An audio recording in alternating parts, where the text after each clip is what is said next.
Hello everyone, मेरा नाम है Prakash Kumar Tiwari and I welcome you all to this English vocabulary series. ये इस सीरीज़ का 19वां वीडियो है। तो इसके पहले मैंने 18 वीडियो डाले हैं। अगर आपने नहीं देखा तो चैनल पे अपलोडेड है, बाकायदा एक प्लेलिस्ट बना हुआ है, आप जाकर उन पुराने वीडियोस को देख सकते हैं। वीडियो चालू करूँ उसके पहले फिर से रिवीजन का इंपॉर्टेंस आपको बता दूँ तो आपका ये जो वोकैब है वो अच्छा तभी होगा जब आप इसको रिवाइज़ करेंगे डेली बेसिस पे। अगर रिवाइज़ नहीं कर रहे हैं तो फिर ये किसी काम का नहीं है, आप भूल ही जाएंगे। ठीक है, तो रिवाइज़ करते रहिए। चलिए बिना किसी तरीके वीडियो में आगे बढ़ते हैं। आज का हमारा पहला वर्ड है एक्विट। एक्विट मतलब to decide and state officially in court that somebody is not guilt of a crime. मतलब कि कोर्ट में ये बोलना कि फलना इंसान क्रिमिनल नहीं है, उसको बरी कर देना। ठीक है, तो उसको कहेंगे एक्विट। तो इसको कैसे रिलेट करें? तो इसको रिलेट करने के लिए आपको जानना होगा अक्यूज्ड। अक्यूज्ड मतलब आपको पता होना चाहिए। तो अक्यूज्ड मतलब आई होप आपको पता होगा। आप देखते होंगे बहुत सारे सीरियल है, मूवी में जब भी कोई कोर्ट में लाता है किसी क्रिमिनल को तो कहा जाता है कि अक्यूज्ड हाजिर हो। तो जिस पे केस हुआ है वो है अक्यूज्ड। तो वो अक्यूज्ड इंसान को अगर क्विट कर दिया जाए, क्विट मतलब उसको बरी कर दिया जाए कि अब भाई खत्म हो गया इसका, अब ये अक्यूज नहीं है, तो क्या कहेंगे? उसको बरी कर देंगे। ठीक है, आई होप आप समझ गए होंगे। आपको अगर इसका मतलब पता होगा तो आप बस इसके आगे क्विट जोड़ दीजिएगा। ठीक है, कि अब वो अक्यूज नहीं रहा, अब वो बरी हो चुका है। आई होप आपको समझ में आ गया होगा। अब हम लोग चलते हैं अपने अगले वर्ड की तरफ। अगला वर्ड है एग्नोस्टिक। एग्नोस्टिक मतलब one who is not sure about God's existence. मतलब जिसको लगता है कि भगवान प्रेजेंट नहीं है। ठीक है, भगवान एग्जिस्ट नहीं करते, तो वो इंसान होगा एग्नोस्टिक। अब इसको कैसे रिलेट करें? तो इसको रिलेट कीजिए ऐसे बोल के कि एग्नो से याद रखिए अग्नि। तो हम लोग अग्नि देवता बोलते हैं, अग्नि देवता। तो जो अग्नि देवता को नो बोले मतलब बोले कि नहीं अग्नि देवता होता ही नहीं है, अग्नि देवता का एग्जिस्टेंस ही नहीं है। तो बस आप ऐसे याद कीजिए कि अग्नि को जो नो बोले तो वो इंसान क्या करेगा? गॉड्स का एग्जिस्टेंस को नकारता है। ठीक है, तो one who is not sure about God's existence. I hope आपको समझ में आ गया होगा। अब हम लोग चलते हैं अपने अगले वर्ड की तरफ जो कि है एनिमोसिटी। एनिमोसिटी मतलब अ स्ट्रॉन्ग डिसलाइक और हॉस्टिलिटी। मतलब किसी से आपको अगर नफरत है, उससे आपको वो पसंद नहीं है तो क्या कहेंगे? एनिमोसिटी कहेंगे। तो इसको याद करना काफ़ी आसान है। आप जानते हैं एक वर्ड एनिमी। एनिमी मतलब दुश्मन, जो आपको पसंद नहीं है। तो एनिमी से ही बना है एनिमोसिटी। ठीक है, तो आपको किसी से अगर हॉस्टिलिटी या फिर आपको स्ट्रॉन्ग डिसलाइक फीलिंग है तो यानी वो क्या है? एनिमोसिटी है। ठीक है, आई होप आपको समझ में आ गया होगा। अब हम लोग चलते हैं अपने अगले वर्ड की तरफ जो कि है अवराइज। अवराइज मतलब इनसेटिएबल डिज़ायर फॉर वेल्थ, यानी हिंदी में कहेंगे इसको लोभ। अब ये इनसेटिएबल क्या है? इनसेटिएबल मतलब जो सेटिस्फाई नहीं किया जा सकता। ठीक है, आपको इतना लोभ है कि आपको उसका सेटिस्फैक्शन नहीं है, तो उसको कहेंगे एवराइज यानी लोभ। अब इसको कैसे रिलेट करें? तो इसको रिलेट ऐसे कीजिए कि मान लीजिए कोई घूसखोर इंसान है। ठीक है, उसको पैसा चाहिए घूस के तौर पे, तो वो इतना गरीब इंसान है कि वो पैसा नहीं दे सकता है। तो वो उस गरीब इंसान से ये भी कह रहा है कि चलो भाई पैसा नहीं तो आवा राइस था। ठीक है, ऐसे भोजपुरी में कहते हैं कि आवा राइस आने दो, कि चावल भी दे दो भाई, पैसा नहीं है तुम्हारे पास तो चावल भी दे दो। मतलब वो क्या है? वो एकदम लोभी इंसान है। उसके पास पैसा अगर उसको नहीं मिल रहा तो ये बोल रहा है कि आवा राइस, मतलब कि राइस भी दे दो, आवा राइस आने दो। ठीक है, चावल भी दे दो। तो वो इंसान का लोभ इतना ज़्यादा है जो सेटिस्फाई नहीं किया जा सकता है। ठीक है, तो आप ऐसे ही याद इसको कर सकते हैं। आई होप आपको समझ में आ गया होगा। अब हम चलते हैं अपने अगले वर्ड की तरफ जो कि है सर्कमलोक्यूशन। ठीक है, अब सर्कमलोक्यूशन मतलब क्या होता है? तो इसका मतलब होता है the use of many words where only a few words are necessary. मतलब जहाँ पे कुछ शब्दों में हम कुछ चीज़ बोल सकते हैं, वहाँ पे हम बात को बहुत लंबा चढ़ा बढ़ा के बोल दें तो उसको कहेंगे सर्कमलोक्यूशन। ठीक है, अब इसके मतलब से रिलेट करने के लिए आपको ये जानना होगा कि ये जो लो है, लो मतलब मैंने पिछले वीडियो में बताया था कि अगर किसी वर्ड में बीच में लो आ रहा है इसका मतलब ये है कि वो कुछ स्पीच से रिलेटेड है। ठीक है, मैंने बताया था जैसे सोलिलोक्यू, कोलेलोक्यू, एलोक्यूशन। ठीक है, मैंने ऐसे बहुत सारे वर्ड बताए थे कि अगर उसके बीच में लो आ रहा है यानी वो स्पीच से रिलेटेड है। ठीक है, तो जैसे सोमनीलोक्विस्ट, तो वैसी सर्कमलोक्यूशन मतलब तो एक ऐसा इंसान जो गोल गोल घुमाए बात को। ठीक है, सीधा ना बोले, बहुत ज़्यादा बोल दे, तो उसको कहेंगे सर्कमलोक्यूशन। इसको याद करने का तरीका ऐसा है कि आपको मालूम है सर्कम सेंटर, आप मैथ्स में जानते हैं कि सर्कम सेंटर ये हो गया सर्कम सेंटर। तो सर्कम सेंटर बस याद रखिए गोल। ठीक है, सर्कम सेंटर तो सर्कम सेंटर यानी गोल गोल, और लोक्यूशन मतलब स्पीच दे यानी बोले।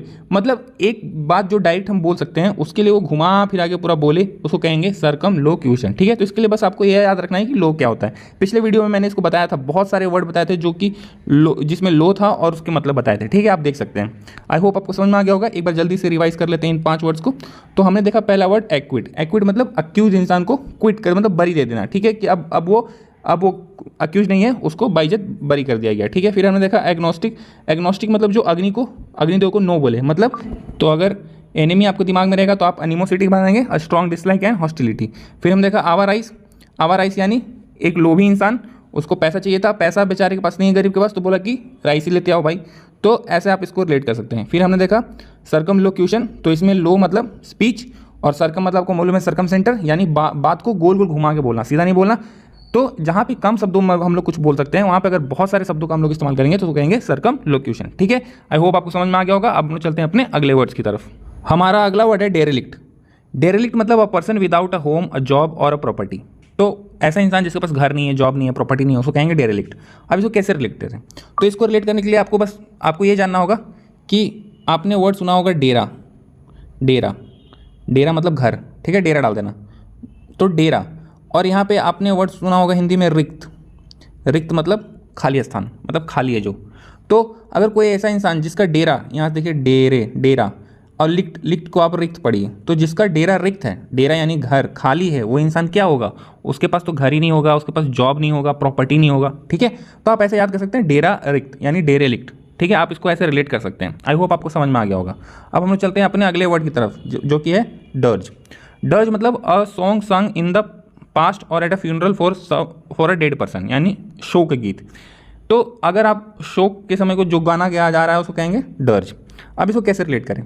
तो इसको रिलेट करने का ऐसा, इसको बस डर्ज मत पढ़िए, इसको पढ़िए डाई। डाई मतलब मौत, और अर्ज, URG, अर्ज। आई होप आपको अर्ज मतलब पता होगा।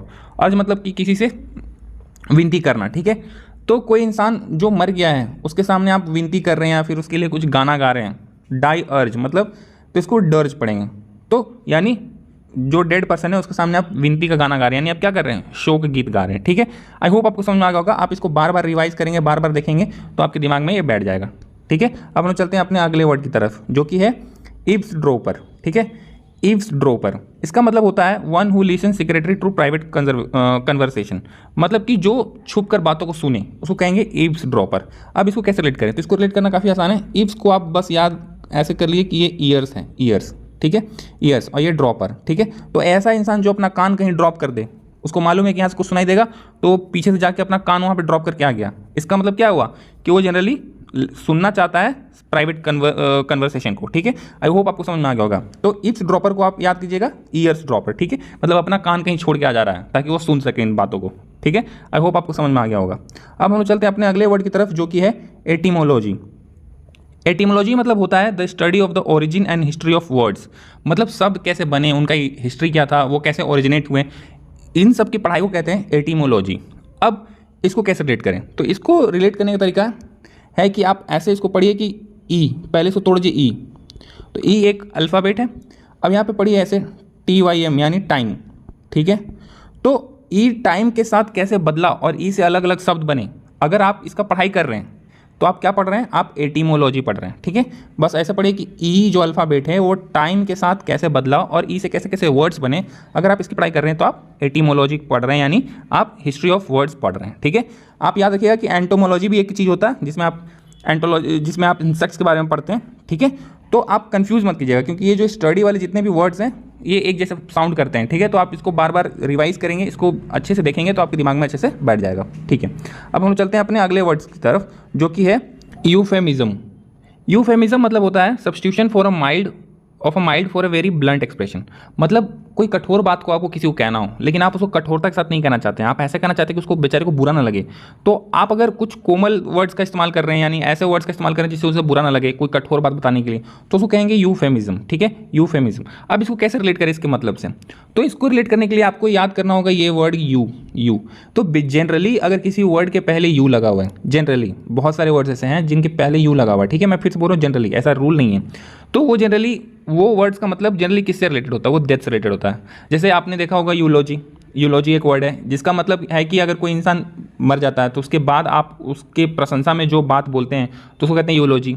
या फिर आपने देखा होगा यूथेनेसिया एक वर्ड है, इसका मतलब कि इच्छा मृत्यु। अगर कोई इंसान चाहता है कि पेनलेस मौत हो तो उसको यूथेनेसिया कहते हैं। तो वैसे ही यूफेमिज्म है। ठीक है, तो यूफेमिज्म मतलब कि जनरली मृत्यु से रिलेटेड।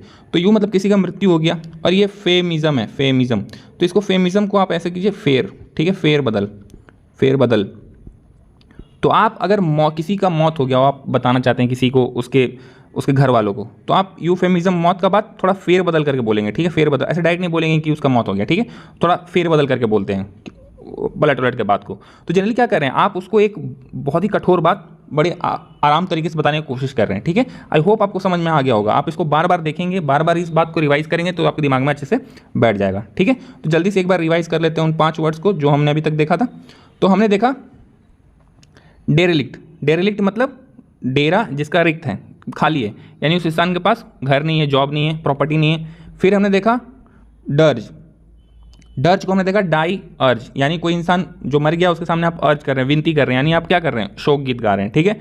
फिर हमने देखा ईव्स ड्रॉपर, ईव्स ड्रॉपर मतलब ईयर ड्रॉपर, मतलब जो अपना कान कहीं छोड़ के, यानी वो इंसान क्या चाहता है, सीक्रेटली प्राइवेट कन्वर्सेशन को सुनना चाहता है। फिर हमने देखा एटिमोलॉजी, एटिमोलॉजी मतलब ई टाइम के साथ कैसे बदला और उससे कैसे कैसे वर्ड्स बने, अगर आप इसकी पढ़ाई कर रहे हैं, यानी आप origin and history of words के बारे में पढ़ाई कर रहे हैं, यानी एटिमोलॉजी पढ़ रहे हैं, ठीक है। फिर हमने देखा यूफेमिज्म, यूफेमिज्म मतलब यू जनरली मतलब डेथ, और उस डेथ का सूचना अगर आप फेर बदल करके किसी को दे रहे हैं, यानी आप कठोर बात कोमल तरीके से बता रहे हैं, तो उसको कहेंगे यूफेमिज्म, ठीक है। आई होप आपको समझ में आ गया होगा। अब हम चलते हैं अपने अगले वर्ड्स की तरफ।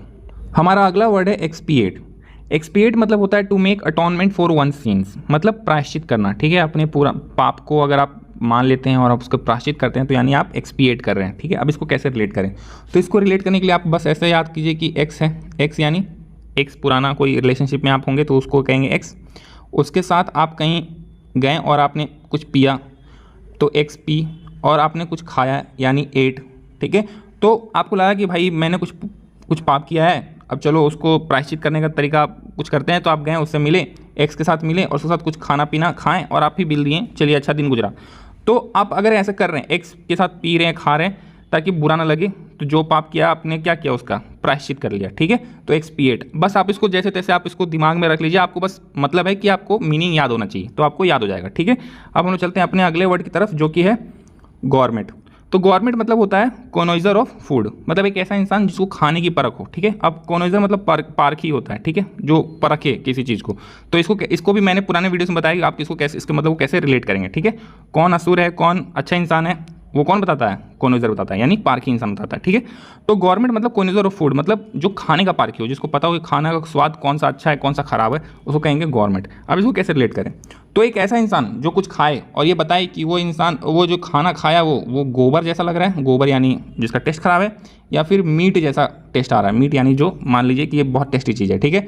तो कोई एक ऐसा इंसान जो खाना खाए और ये बोले कि वो खाने का स्वाद गोबर जैसा है या फिर मीट जैसा है, वो इंसान क्या होगा, वो खाने का पारखी होगा, ठीक है। आई होप आपको समझ में आ गया होगा। अब हम चलते हैं अपने अगले वर्ड की तरफ जो कि है हियर्स। हियर्स मतलब होता है सौयान, मतलब जहाँ जिससे डेड बॉडी को ले जाया जाए, ऐसा गाड़ी जिससे डेड बॉडी को ले जाया जाए उसको कहेंगे हियर्स। अब इसको कैसे रिलेट करें, तो इसको रिलेट कीजिए ऐसे कि अगर शादी हो रहा है, शादी मतलब शुभ चीज़ होता है किसी घर में शादी होना, ठीक है। तो शादी हो रहा है तो वो इंसान किस पे जाता है, हॉर्स पे चढ़ के जाता है, घोड़े पे चढ़ के जाता है। लेकिन अगर किसी घर में किसी का डेथ हो गया तो ये तो बिल्कुल अशुभ चीज़ है, तो उसमें वो इंसान हॉर्स पे नहीं जाएगा, वो किस पे जाएगा, हियर्स पे जाएगा, ठीक है। आप बस इसको ऐसे रिलेट कर सकते हैं कि शादी जैसा शुभ चीज़ हो, कोई शुभ चीज़ हो तो इंसान किस पे चढ़ के जाता है, हॉर्स पे चढ़ के जाता है, और अगर मौत हो जाए तो हियर्स पे चढ़ के जाएगा, ठीक है। आई होप आपको समझ में आ गया होगा। अब हम चलते हैं अपने अगले वर्ड की तरफ जो कि है कोरोबोरेट। कोरोबोरेट मतलब to confirm with the help of evidence, यानी पुष्टि करना, ठीक है। कोई चीज़ आपको पता चला, आप उसका पुष्टि कर रहे हैं, एविडेंस ढूंढ रहे हैं उसके लिए, तो आप जनरली क्या कर रहे हैं, कोरोबोरेट कर रहे हैं, ठीक है। अब इसको कैसे रिलेट करें, तो इसको रिलेट करने के लिए बस ऐसा रिलेट कीजिए कि कोई कारोबार है, ठीक है, कारोबार तो कारोबार अच्छा है कि नहीं, बुरा मतलब वो कारोबार अच्छा चल रहा है या फिर बुरा चल रहा है, उसको आप कैसे कंफर्म करते हैं, तो उसका जनरली कारोबार का हम लोग क्या देखते हैं रेट, कि वो कैसा रेट दे रहा है, पॉजिटिव रेट है यानी फ़ायदा दे रहा है, नेगेटिव रेट है यानी नुकसान जा रहा है उसमें, ठीक है। तो जनरली आप कारोबार का रेट पता कर रहे हैं, यानी क्या कर रहे हैं आप पुष्टि कर रहे हैं कि वो फ़ायदा दे रहा है या फिर नुकसान दे रहा है, ठीक है। आप जनरली इसको ऐसे रिलेट कर सकते हैं, बार बार कीजिएगा तो आपके दिमाग में अच्छे से बैठ जाएगा। एक बार जल्दी से इन चारों वर्ड्स को फिर से एक बार देख लेते हैं। तो हमने देखा एक्सपिएट मतलब एक के साथ आप जा रहे हैं, कहीं पी रहे हैं, खाना खा रहे हैं, तो आप जनरली प्रायश्चित करने की कोशिश कर रहे हैं, ठीक है। उसके साथ बेचारे के साथ आपने बुरा किया तो प्रायश्चित कर रहे हैं। फिर हमने देखा गवर्नमेंट, तो गवर्नमेंट मतलब कोई एक ऐसा इंसान जो कुछ खाए तो बोले कि वो गोबर है या फिर मीट जैसा टेस्ट आ रहा है, यानी वो क्या है, वो पारखी है खाने का, यानी कॉन्जर ऑफ फूड। फिर हमने देखा अगला वर्ड जो कि है हियर्स, हियर्स यानी शौयान। तो इसको कैसे रेट करेंगे, तो हॉर्स, अगर आपका शादी हो रहा है तो आप घोड़े पे बैठ के जाएंगे, लेकिन अगर मौत हो गया तो आप हियर्स पे जाएंगे, ठीक है। फिर हमने देखा वर्ड कोरोबोरेट यानी कारोबार का रेट पता करना, यानी पुष्टि करना, ठीक है, कि आपको कारोबार अच्छा चल रहा है या फिर नहीं चल रहा, आप कैसे कर रहे हैं, पुष्टि कर रहे हैं उसका, ठीक है।